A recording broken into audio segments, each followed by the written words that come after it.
Chapter 13, Aftermath. 30 years later.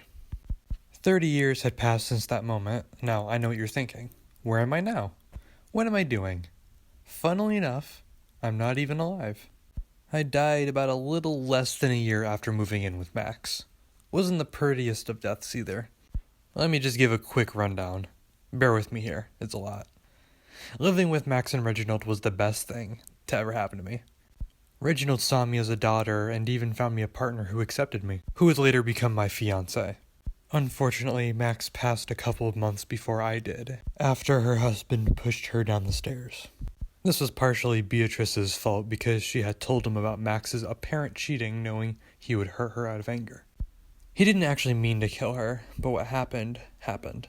The funeral was held a little while after, which of course, Beatrice had to ruin. The snake of a woman stomped in there and berated Max for being a black woman who should have never been able to marry into the family. When the family stood up for Max, Beatrice put her attention on me. Me presenting as a woman was something she could not stand in the slightest. Determined to get everyone on her side, she actually tried to get Fluffy to flip my skirt and flash everyone. However, it seemed her snake had more brains than she did and refused to do it. But the whole moment still really upset me. What do I do after getting upset? Not go to my fiancé. Not go to Reginald. No. I went to food. Duh. Both my fiancé and Reginald tried to keep an eye on me, but they looked away for a bit too long and I found myself binging once again. In order to hide that I had done it, I tried to go to dinner like a normal human. Unfortunately, that little bit of extra food was enough to rupture my stomach lining. I don't remember much after that, except for the pain and being rushed to the hospital. Obviously, I didn't make it. So, why am I still here, you ask? Shortly after passing away, I woke up in the place we call the afterlife, which is run by Max and a few of her old lab buddies. A place where there's a council in charge of groups of representatives who represent the voices of mental illnesses in people's heads, similar to the one that constantly told me to binge. Like Max, I was a part of this council. You can only guess what I was in charge of. Binge eating disorder and also dysphoria. At first, I didn't know what the second one meant. But later I found out that it was the gender-related stress I had been feeling my whole life. I finally had a label for what I was. Transgender. Sadly, the council believed I was too sensitive to start working as a member. Instead, I got to stay with Max and learn to deal with my binge eating and also a new addition to my problems, mind reading. Everyone developed some sort of magical ability, but mine was the worst. Thankfully, I did get control of it over time and learned to switch it on and off. But when it all first started, overwhelming would be an understatement.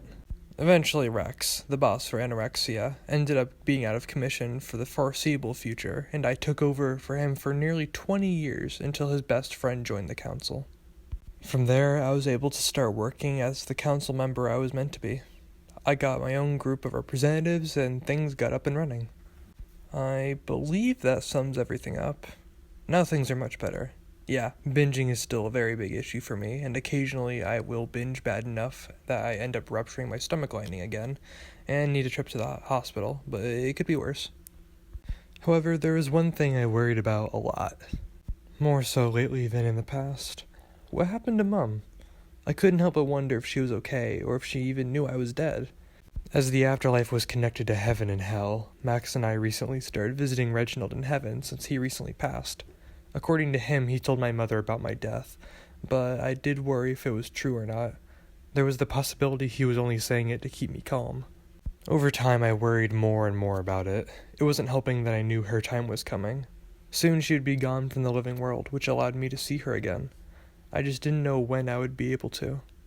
One boring day, I decided to take a trip down to Lucas's office to see if he had any information on my mother. With him being in control of the whole afterlife, he had all the papers of who died, even if they were in one of the other two worlds. Meaning, he would know if my mom was gone or not. Sir?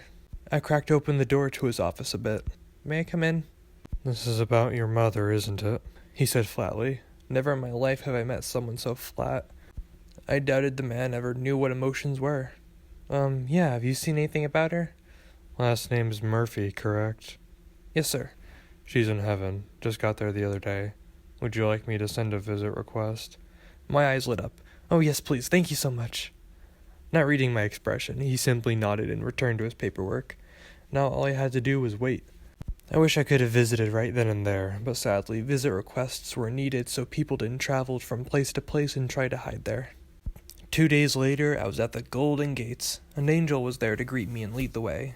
I could barely contain my excitement. I couldn't explain how much I wanted to see my mother. Like the afterlife, heaven was built like the living world, just more majestic. Everything was bright, and people walked and traveled by clouds. It always made me wonder how they didn't fall, though. I was led to a quaint-looking house on the edge of the street. "This is it?" The angel smiled. "I'll be back for you when your time's up. Have fun." With that, she disappeared. I took a deep breath, let it out, and knocked. Silence.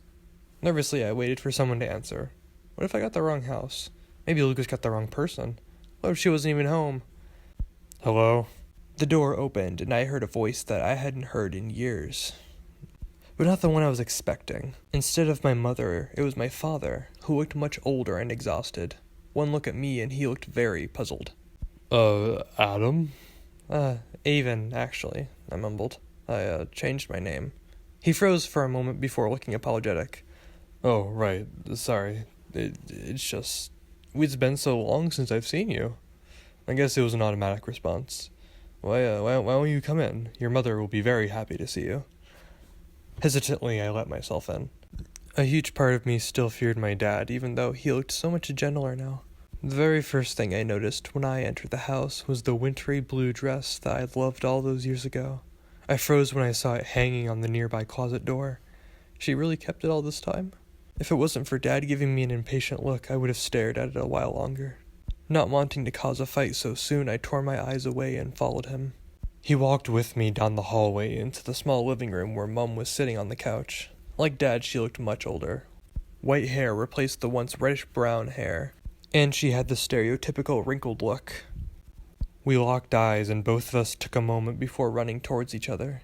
Well, I did. Mum wasn't able to get up fast enough. "Mum, oh God, I missed you so much," I cried. "I'm so sorry I wasn't able to say goodbye. I still think of it to this day." "Oh, Avon, don't worry about that." Mum hugged me tightly. The feeling of being in her arms again was indescribable. "Reginald told me what happened after you passed. Although it was upsetting, I knew you were in a better place.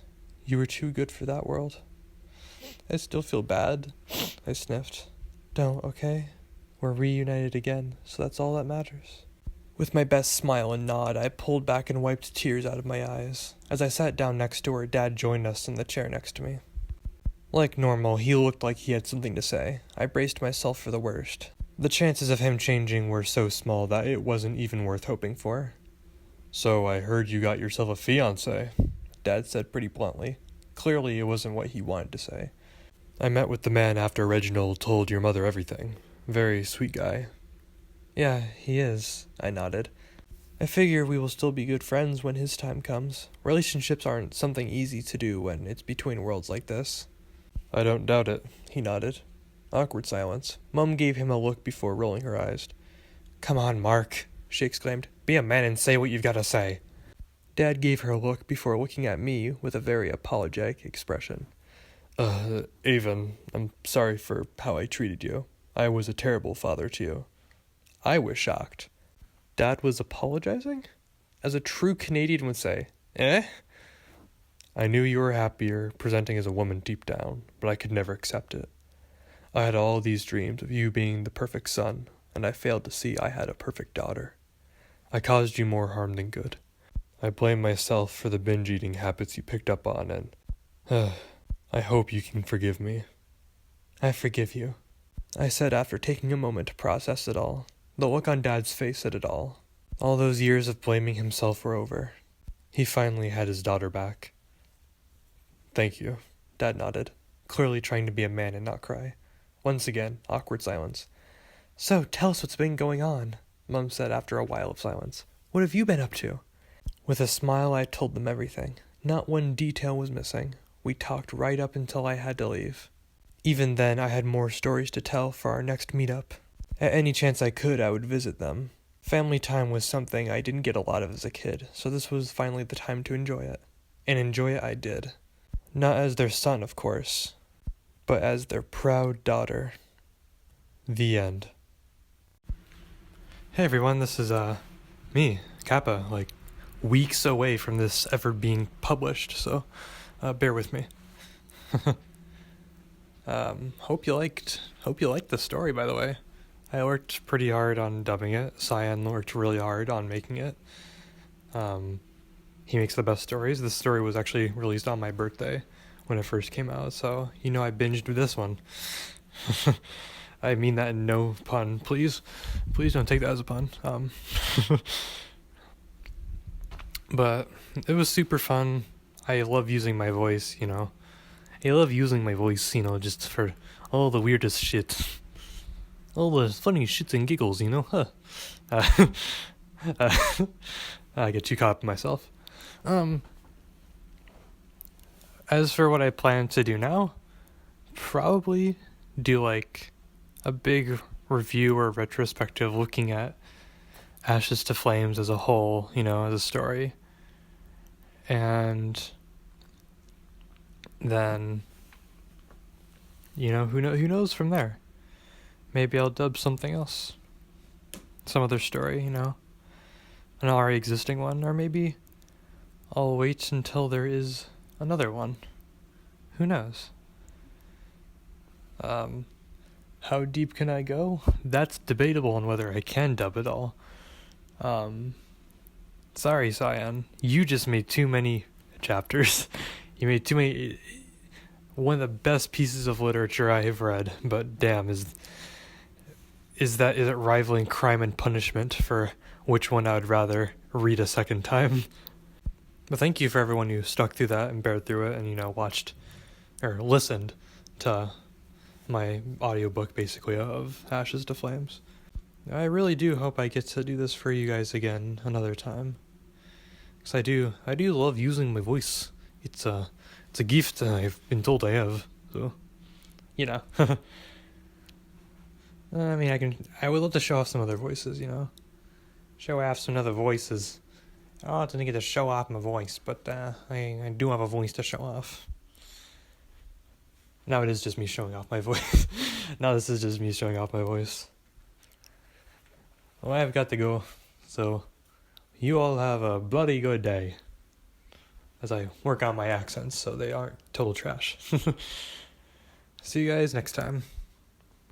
But before the video ends, I do have one special thing for you to, listen to.